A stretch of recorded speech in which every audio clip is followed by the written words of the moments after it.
오늘 우리에게 주시는 하나님의 말씀은 마태복음 17장 14절에서 20절까지 말씀을 같이 보도록 하겠습니다.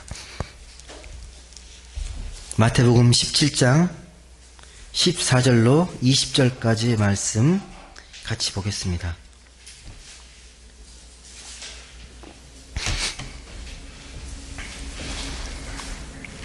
마태복음 17장 14절에 20절 말씀을 제가 먼저 읽도록 하겠습니다. 한 절씩 교독해 읽겠습니다. 그들이 무리에게 이르매 한 사람이 예수께 와서 꿇어 엎드려 이르되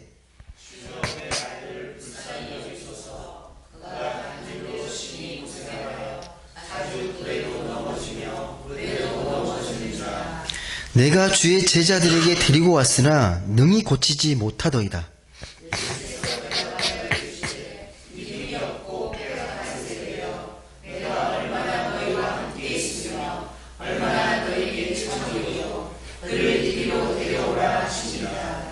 이에 예수께서 꾸짖으시니 귀신이 나가고 아이가 그때부터 나으니라.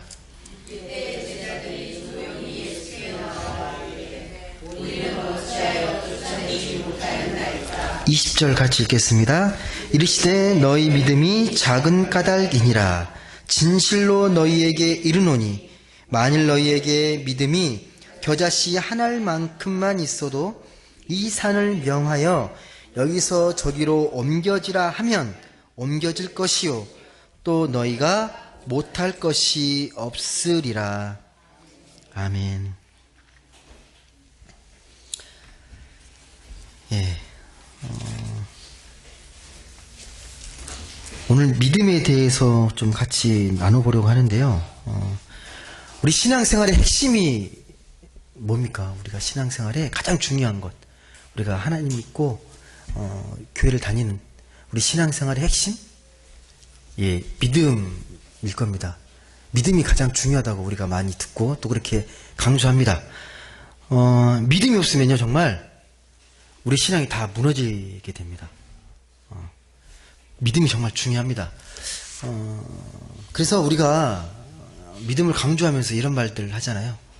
어려운 일이 생길 때 뭐라고 이야기합니까? 믿음으로 이겨내십시오 라고 말을 합니다.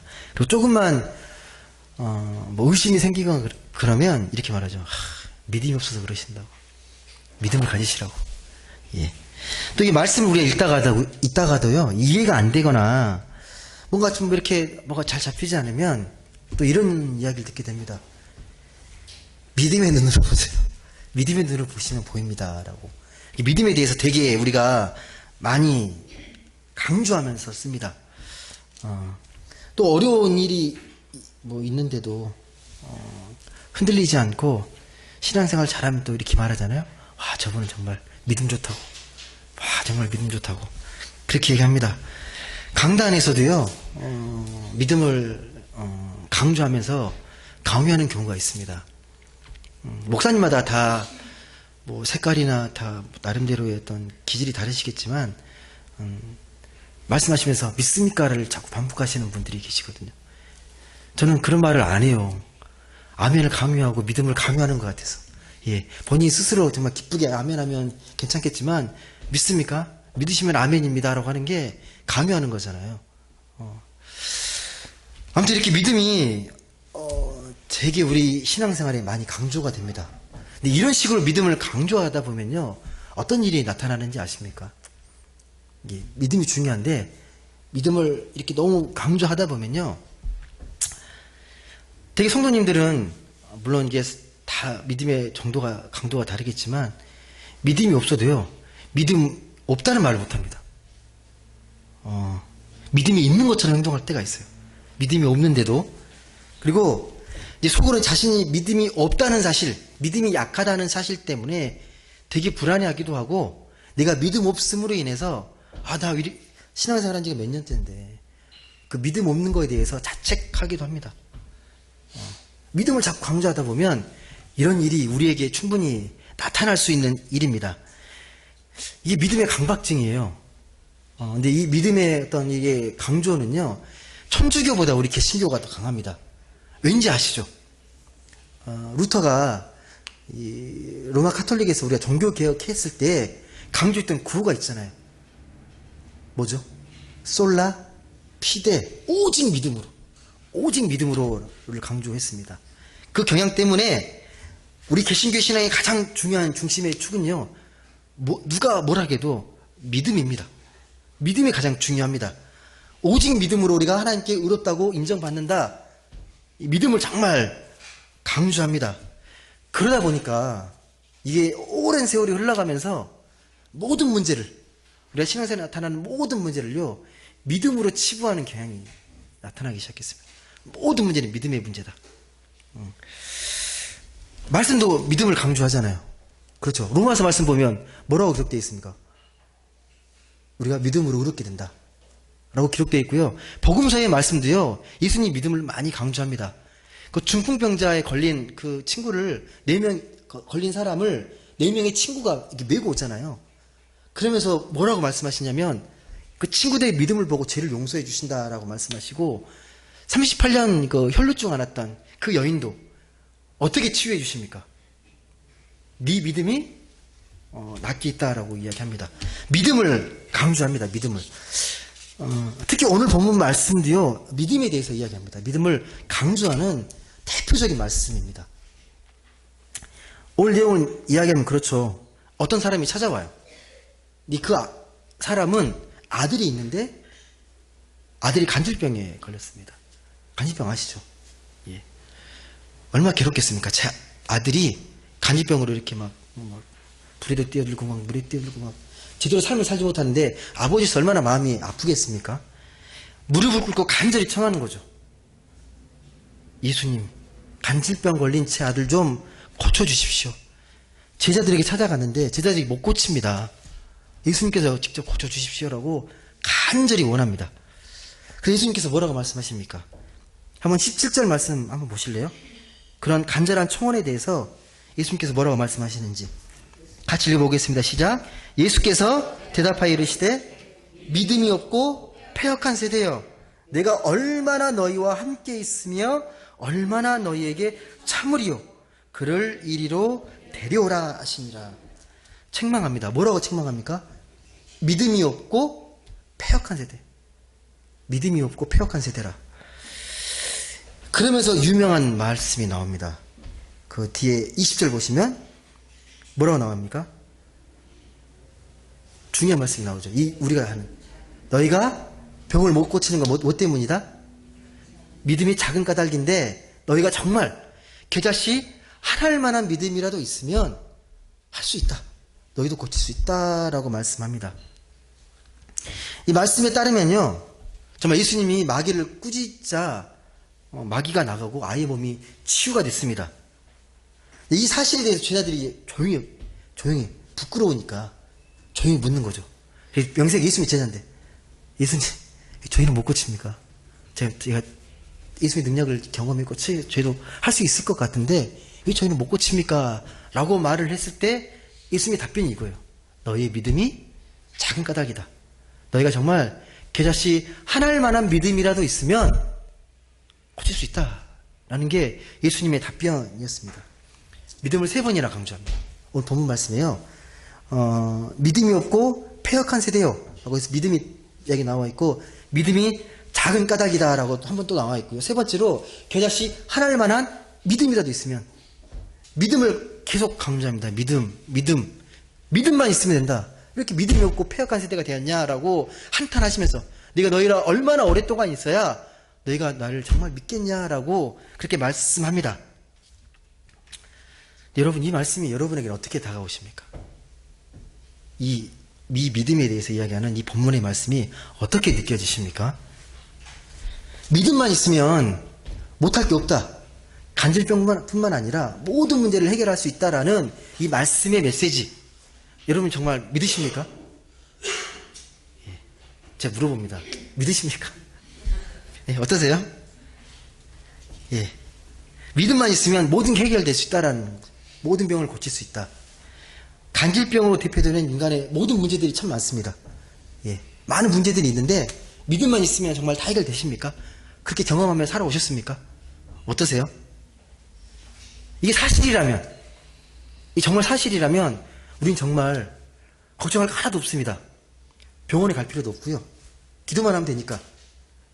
예, 나를 괴롭히는 문제, 내 가족의 문제, 믿음으로 기도만 하면 다 해결받을 수 있잖아요. 예. 세상의 모든 문제도 마찬가지예요. 세상에 엄청난 문제들이 많습니다. 지금도 여전히 전쟁이 벌어지고 있고, 테러가 일어나고 있고, 가난의 문제, 기아의 문제, 어마어마한 세상에 많은 부정의 문제들이 많습니다. 정말 믿음만 있으면 해결된다면 기도만 하면 되잖아요. 근데 해결되지 않네요. 왜 그럴까요? 해결이 되지 않고 있습니다. 여러분, 세계에서요, 세상에서 가장 믿음이 좋은, 믿음이 뜨거운 교회가 어느 교회인지 아십니까? 한국교회예요. 한국교회같이 믿음이 뜨거운 교회 없습니다. 예. 이렇게 열정적으로, 예, 새벽 기도를 드리고 열심히 기도하는 나라가요, 우리나라입니다. 물론 그런 기도의 힘으로 오늘 우리의 지금 한국 기독교의 모습이 세워져 있는지도 모릅니다. 요즘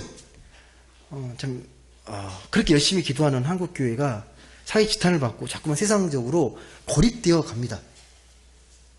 그렇게 믿음으로 기도하는데 왜 그럴까요? 뭐가 문제라고 생각하십니까? 문제는 해결되지 않고 오히려 교회가 문제 덩어리로 인식되고 있습니다. 사회적으로. 연일 교회 문제로 TV에서 막 다뤄요. 보시면 아시겠지만 시끄러운 일들이 많이 다뤄집니다. 오늘 본문에서는 심지어요, 믿음만 있으면 산을 옮길 수 있다라고 말합니다. 산을 옮길 수 있다. 여기서 이렇게 옮겨지라고 해도 옮겨진다라고 말합니다. 이 산의 비유는요, 근데요, 당시에 유대인들이 눈에 보여지는 일들 중에 안 되는 일들 있잖아요. 불가능한 일을 말할 때 산을 옮긴다는 표현을 되게 많이 씁니다. 이게 겉으로 봤을 때 불가능한 일을 말할 때 산을 옮긴다라는 표현을 쓰는데요. 근데 믿음만 있으면 산도 옮겨진다라고 이렇게 이야기를 합니다. 산을 옮기는 믿음. 여러분 정말 믿으십니까? 믿음만 있으면 산을 옮겨진대요. 어떻게 이해를 할까요? 정말 믿음으로 기도하면 네 집이 이렇게 우리 편한 데로 옮겨지는 놀라운 일이 벌어집니다. 예. 근데 이 말씀을 보는 사람에 따라, 관점에 따라 다르게 볼 수 있겠지만 이렇게 말씀하는 분도 계세요. 믿음이 그만큼 중요한 걸 강조하게 한 거다. 믿음의 소중함, 믿음을 강조하기 위해서 이런 표현을 썼다. 정말 네가 믿음만 있으면 이 산대로 저렇게 옮겨지라고 해도 옮겨진다. 강조하게 쓴 표현이다라고 말합니다. 그러니까 겨자씨라는 건 되게 작은 거고 산이라는 건 엄청 큰 거니까 과장법이 맞잖아요. 문법적으로. 그러니까 과장법이라고 이야기하는 거죠. 이 말씀을 해석하면서 여러분 꼭 기억해야 할 사실이 있습니다. 말씀을 읽으실 때요, 말씀은 하나님께서 우리에게 하나님 나라가 무엇인지, 구원의 복음이 무엇인지를 주님께서 사랑의 마음을 담아서 이 진리를 우리가 잘 이해할 수 있도록 표현하는 말씀이 성경입니다. 허투루 한 이야기가 아닙니다. 진리가 담겨 있습니다. 영적인 사실이 담겨 있는 말씀입니다. 그걸 비유로 표현하기도 하고요. 그리고 요한계시록 보면 상징으로 막 표현되어 있잖아요. 마지막 때 종말에 대해서. 거짓말이 아니에요. 허황된 이야기가 아닙니다. 하나님의 진리를 우리가 잘 이해할 수 있도록 그렇게 표현한 것입니다. 그래서 산에게 명령을 내려가지고 이렇게 옮겨져라. 되게 과장된 표현인 것 같지만요, 이 말씀을 조금만 깊이 들여다보시면 진리구나라는 걸 아시게 될 겁니다. 예, 하나님이면 가능한 일이구나. 하나님이 세상을 다 만드셨는데 산 하나 옮기는 건 하나님께 특별히 어려운 일이 아니구나라는 것을 믿음의 눈으로 보게 되면 우리가 알 수 있습니다. 또 실제적으로도요, 지질학적으로도 옮겨지는 것 가능해요.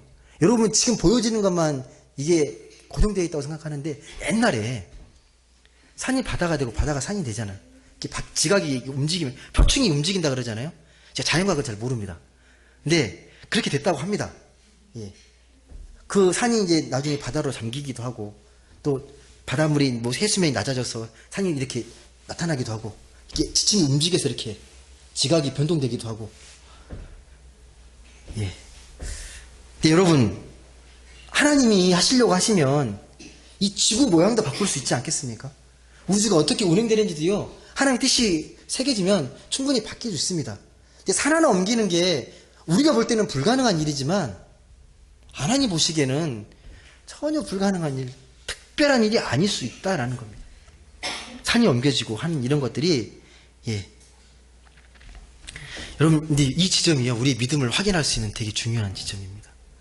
여기서 믿음을 잘못 오해할 수 있어요. 이걸 잘못 오해하면, 아, 믿음으로 기도하면 다 되는구나라고 착각할 수 있습니다. 이 지점, 이 대목을 잘 우리가 해석해야 합니다. 정말 우리의 믿음이 진짜 확실하기만 하면, 예. 하나님처럼 우리가 창조주의 능력을 발휘할 수 있습니까? 예.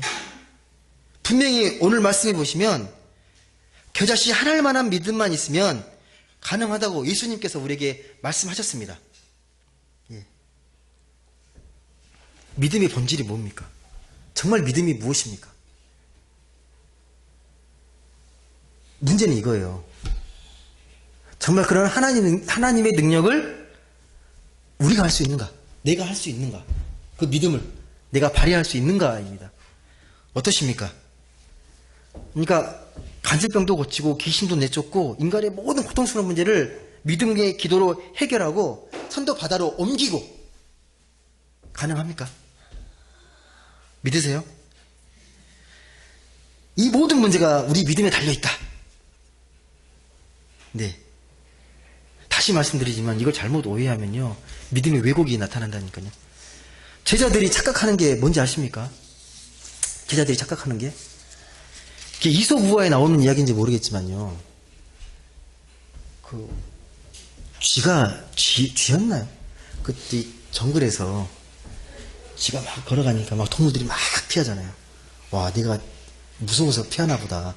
막 피하니까 우쭐대고 막 교만하고 있는데 알고 봤더니 뒤에 사자가 따라오고 있었던 거잖아요. 사자 때문에 무서워서 피하는 건데, 예, 우리 믿음이 그럴 수 있다라는 겁니다.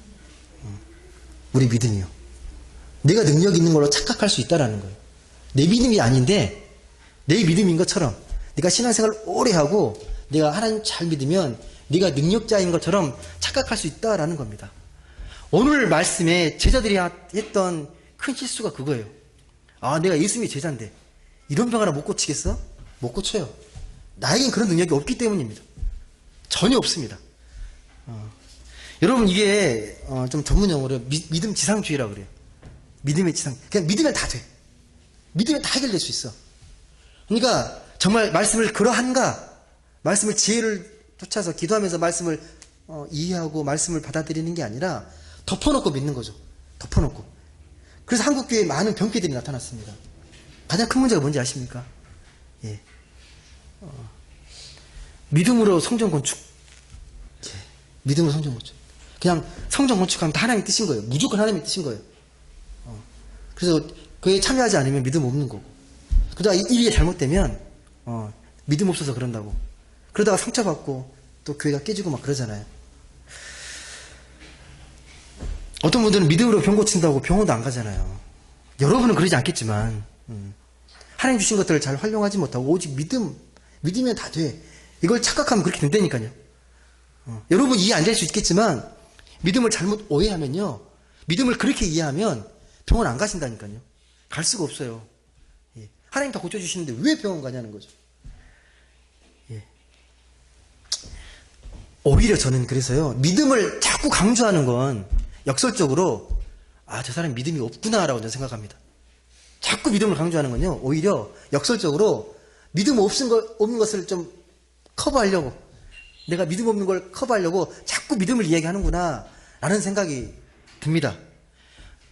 왜냐면요, 여러분, 내가 정말 믿음이 있고 믿음대로 살고 있으면 굳이 말로 설명하거나 그렇게 막 굳이 막 이렇게 이야기할 필요 없습니다. 그냥 믿음대로 살면 돼요. 믿음을 자꾸 떠벌릴 필요가 없다라는 겁니다. 많은 신앙인들이 착각하는 게 있습니다. 자기 확신을 믿음으로 착각하는 겁니다. 자기 확신을. 근데 자기 확신은요, 믿음이 아닙니다. 심리 현상입니다. 신앙에만 있는 게 아니라 우리 사회에도 얼마든지 자기 확신은 많습니다. 예를 들면 벤처기업 하시는 분들도요, 자기 성공에 확신이 있어요. 내가 기업하면 무조건 성공한다. 그리고 스토킹하는 사람 물어보세요. 자기 사랑이라고 확신해요. 그러니까 물불 안 가리고 쫓아다니는 거예요. 예. 사입 이단들은 어떻습니까? 자기가 진리라고 확신하잖아요. 예. 기업에서도 그런데, 기업에서도 신입사원들을 훈련할 때 자기 확신 프로그램들을 많이 이렇게 한다고 이야기를 하더라고요. 자기 확신을 가질 수 있도록. 여러분 정말 다시 제가 질문을 드리는데, 겨자씨 하나를 만한 믿음만 있으면 못할 일이 하나도 없다. 이 말씀을 여러분은 정말 잘 이해하고 계십니까? 우리가 잘 알고 있는 거, 너무나도 많이 들었던 것을 우리가 너무 잘 모르는 경우가 많습니다. 오늘 본 말씀을 자세히 좀 읽어보시면 좋겠는데요. 오늘 이 말씀은요, 마태복음에만 기록된 게 아니라 마가복음, 누가복음에도 기록되어 있습니다. 똑같은 사건인데 그 내용을 다르게 조금 다르게 기록을 해요. 한번 보시겠습니까? 마가복음 한번 보세요. 마가복음 9장 29절 말씀. 똑같은 이 사건을 어떻게 표현하고 있는지 약간 다른데요. 마가복음 9장 29절 말씀입니다.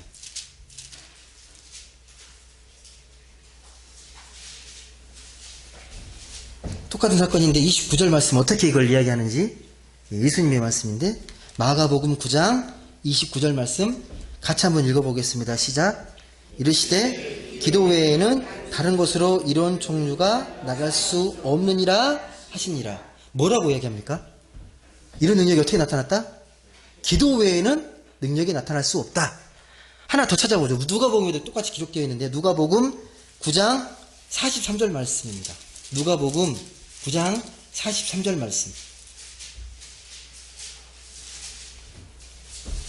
귀신 들린 아이를 낳고 나서 이제 예수님이 하는 말씀이 아니라 다르게 이 사건을 기록합니다. 같이 읽겠습니다. 시작. 사람들이 다 하나님의 위엄에 놀라니라. 다 다르게 기록하네요. 그러잖아요. 귀신 들린 아이를 예수님께서 고치셨는데 마태복음 뭐라고요? 그 자식 하나님 만한 믿음이 있으면 가능하다라고 말을 했고, 마가복음은요 뭐라고 이야기했습니까? 이런 능력이 기도 외에는 이런 능력을 행할 수 없다. 누가복음은요 그냥 그렇게 예수님 말씀하신 게 아니라 이걸 보고 뭐라고요? 하나님의 위엄에 놀랐다. 뭐라고요? 하나님의 위엄이라고 말합니다. 이거. 사람이 하는 능력이 아니라 하나님의 위엄이다. 사람이 할 수 없는 일이다라는 거. 이게 신적인 능력이 나타났다라는 겁니다. 이 세 가지 말씀에 공통점이 느껴지십니까? 그래서 하나님만 믿음이 있으면 이게 가능하다. 기도 외에는 이런 능력이 나타날 수 없다. 이건 하나님의 위엄이시다. 이 말씀의 공통점이 뭡니까? 이건 하나님만이 하실 수 있는 일이라는 거예요. 하나님의 능력이라는 겁니다. 하나님의 능력.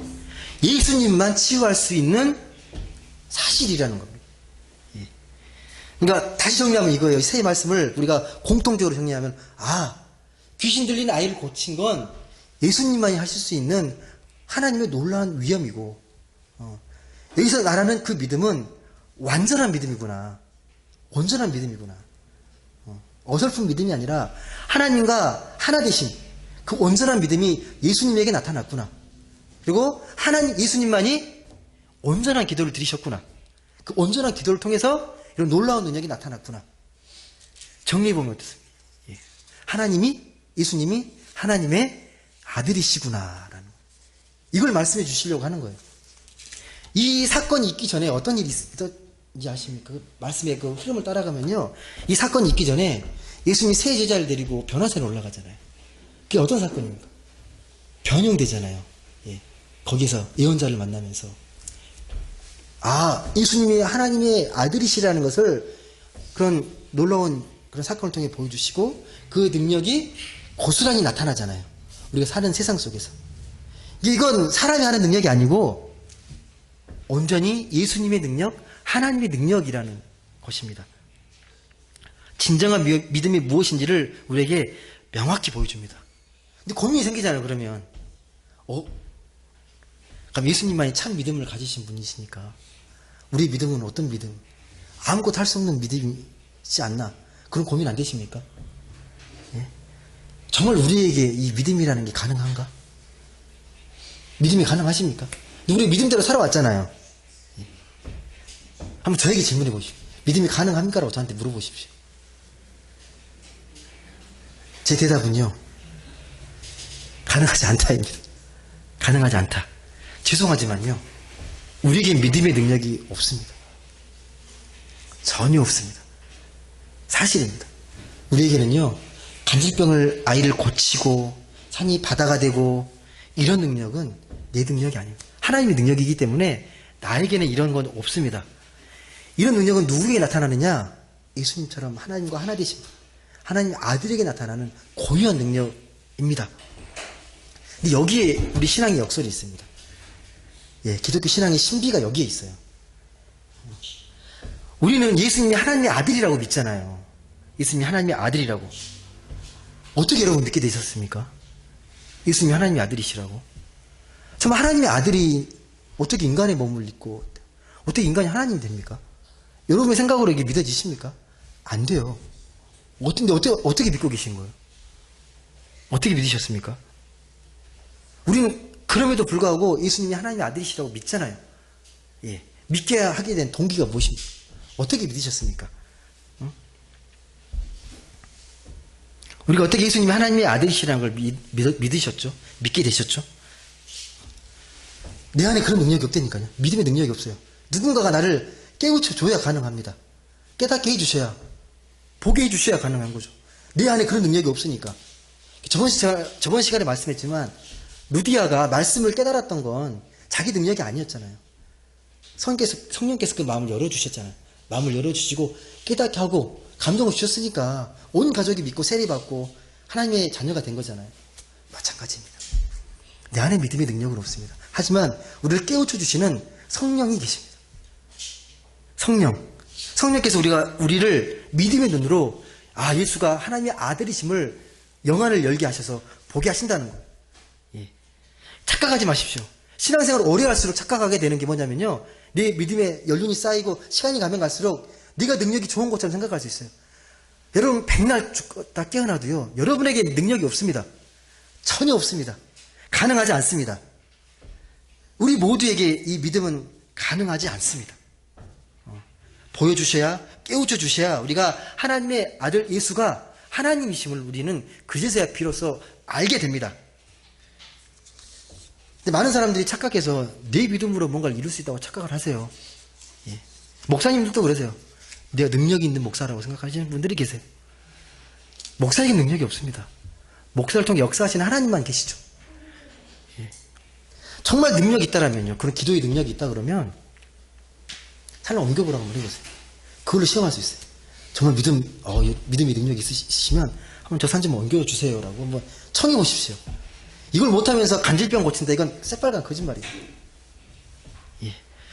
믿음의 능력은 다시 말씀하지만 하나님의 창조주의 능력이고요, 오직 아들이신 예수님의 고유한 능력입니다. 이렇게 설명해도 이해가 되실지 모르겠지만 가끔씩 버스를 타고 가다가나 전단지로 붙여놓은 혹시 뭐 치유집회 이런 거 보신 적 있습니까? 뭐 장애 걸리신 분, 이렇게 오랫동안 아픔으로 시달리는 분, 이런 분들 다 고쳐줍니다. 예. 장로님이나 목사님들이 가끔 이런 광고 전단을 통해서 하실 때가 있거든요. 그리고 자기가 능력으로 다 고친다고 이야기를 하는, 예. 이게 대표적인 착각입니다. 여러분, 만약에 그 집회 가서 기도원에서 치유가 됐는데 그 치유가 됐더라도요, 그건 장로의 능력이거나 목사의 능력이 아닙니다. 그리고 이런 병고침의 역사는요, 성령의 역사만 있는 게 아니라 악령에게도 역사가 있어요. 악령도 그런 능력이 있어요. 예. 그걸로 구별하시면 안 돼요. 병 고쳤으니까 다 하나님의 능력. 아닙니다. 절대 아닙니다. 그리고 많은 경우에는 그 자연적 치유가 있을 수도 있고요, 이 군중 속에 있으면요, 대중적 심리에 빠져서 일시적인 착각 효과도 일어나기도 합니다. 그런 거에 현혹되시면 안 됩니다. 능력으로 우리가 판단하시면 안 된다는 거예요. 믿음의 본질을 보시라는 거예요. 정말 믿음이 뭔지.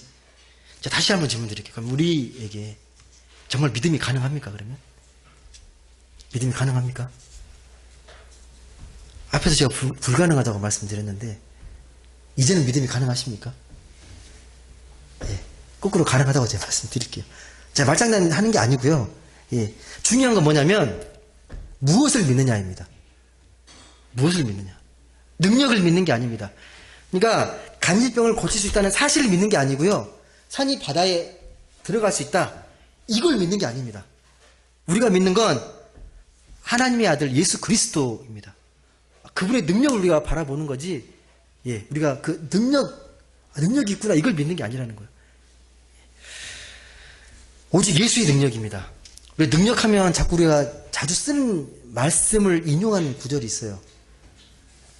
아시죠? 내게 능력 주시는 자 안에서 내가 모든 걸 할 수 있느니라. 빌립보서 4장 14절 말씀입니다. 근데 이 말씀을 우리가 믿음의 능력을 강조할 때 많이 쓰는 말씀인데요. 그렇게 쓰여지는 말씀은 아닙니다. 이 말씀이 나왔던 배경은요, 빌립보 교회가 어려움에 처해 있던 이 바울을 도와서 선교 헌금을 보내줘요. 다른 교회는 아니에요. 빌립보 교회가 너무 감사해서 감사의 말씀을 통해서 이걸 전한 겁니다. 이게 무슨 의미냐면, 너무 감사합니다. 내게 능력 주시는 바 내가 모든 걸 할 수가 있는데, 내가 가난하든 부유하든 내가 어떤 환경에 있든 어떤 상황에 있든 내가 그것을 하나님의 마음으로 이겨낼 수 있는 그런 게 있습니다. 그러니까 능력을 말하는 게 아니고 어떤 상태에도 내가 견딜 수 있는 하나님께서 그런 은혜를 주셨다라는 거지, 능력과 어떤 믿음의 자신감을 말하는 게 결코 아닙니다. 그렇게 변질돼서 오해하시면 믿음을 착각하게 되는 겁니다. 오늘 본문을 여러분이 좀 더 정확하게 이해하려면요, 당시 상황을 잘 이해하셔야 합니다. 이 말씀이 기록됐던 배경은요, 지금 우리가 믿는 시대와는 많이 다릅니다. 어떻게 다르냐? 아직까지도 예수에 대해서 명확하게 하나님의 아들인지 메시아인지 랍비인지 잘 구별을 못할 때입니다. 그래서 어떤 성향이 강했냐면 유대교적 기독교를 믿으려고 그런 성향들이 되게 강했습니다. 율법을 통해서 자꾸 뭔가 보충하려고, 보완하려고, 이런 상황에서 명확히 말씀하는 거예요. 이 하나님의 능력이 예수에게 나타났다. 예, 그 창조주 하나님의 능력이 예수님에게 온전히 나타났다. 예수님만이 하나님의 아들이시다 라는 걸 오늘 분명하게 말씀합니다. 예. 예언자가 아니야, 랍비가 아니야, 교훈 선생이 아니야, 너희를 구원하실 하나님의 아들이시라는 것을 명확하게 말씀합니다. 물론 사람들은 그렇게 이야기를 해요. 예수 믿는 건 당연하고 더 큰 능력 믿었으니까 이야기면 큰 능력 받고 살아야 되지 않냐라고 많은 이야기를 합니다. 근데 그렇지 않습니다. 여러분, 한번 당시를 잘 생각해 보세요. 예수 믿는 것 자체가요, 매우 불가능한 상황. 그 당시 사람들은요, 예수가 요셉의 아들이라는 걸 알아요. 요셉의 아들. 요셉의 아들이 하나님의 아들이시라고? 예, 우리를 죄에서 구원할 메시아라고? 믿기 어렵습니다. 산이 바다로 던져지는 것보다 더 어려울 수 있습니다. 그만큼 힘든 일이에요. 믿음이 그만큼 쉬운 문제가 아니라는 겁니다. 성령의 능력이 없으면요. 여러분은 그런 하나님의 아들 예수를 온전히 잘 믿고 계십니까? 정말 제가 기본적인 질문을 드립니다. 정말 예수를 잘 믿고 계십니까? 잘 믿고 있다면 다행인데요. 혹시 내가 내 신앙을 합리화하면서 예수의 제자들처럼 자기 능력 믿고 살고 있지 않은지를 좀 돌아보십시오. 예수를 믿는다고 하면서 내 능력을 믿고 사는 건 아닌지. 말씀을 맺겠습니다. 예수님은 오늘 말씀을 통해서 우리에게 믿음이 없고 패역한 세대라고 우리에게 말씀합니다. 당시 믿음의 능력을 구했던 제자들, 능력이 없잖아요. 능력이 있다고 착각했는데 능력이 나타나지 않습니다. 이게 믿음의 본질을 보지 못하고 능력을 구했기 때문에, 믿음이 무엇인지 잘 깨닫지 못했기 때문에 이런 일이 벌어졌습니다. 다시 말씀하지만 그런 능력은 하나님의 고유한 능력입니다. 우리에게 있는 능력이 아닙니다. 이걸 좀 깊이 이해하면서 예수님을 바르게 믿으셔야 합니다. 거기서 믿음이 시작되기 때문입니다. 믿음이 무엇인지. 믿음이 좋으면 믿음의 능력이 생기는 걸로 제발 착각하지 마십시오. 내가 잘 믿는다고 능력이 많은 것처럼. 우리가 믿으면 믿을수록 어떤 마음이 강해지냐면요, 겸손해져요. 믿으면 믿을수록 내가 할 수 있는 게 없기 때문에, 이 믿음의 세계 속에서 내가 할 수 있는 게 없기 때문에 더 겸손해지고 더 온유한 마음으로 이 세상을 살아가게 됩니다. 부디 겸손하게 주님을 온전히 믿고 주님의 능력을 의지하며 그렇게 살아가시면 좋겠습니다. 그래서 참 믿음으로 이 세상을 하나님의 자녀답게 그 은혜를 잘 나누고 또 풍성하게 베풀 줄 아는 그런 모든 분들 되시길 주님의 이름으로 간절히 소망합니다. 기도하겠습니다.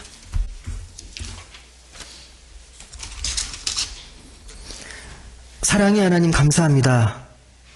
오늘 믿음에 대해서 다시 한번 생각해 보았습니다. 우리가 너무도 많이 들었고 너무도 강조했던 이 믿음, 정말 우리에겐 참 믿음이 있는지 다시 한번 생각해 보게 됩니다. 믿음 아닌 걸 믿음으로 착각하고 있진 않은지, 믿음의 능력을 믿음으로 똑같이 생각하지 않는지 다시 한번 돌아보게 됩니다. 성령께서 우리의 마음을 깨우쳐 주셔서 하나님을 믿는 참된 믿음으로 이 세상을 온전하게 바르게 살아가게 하여 주옵소서.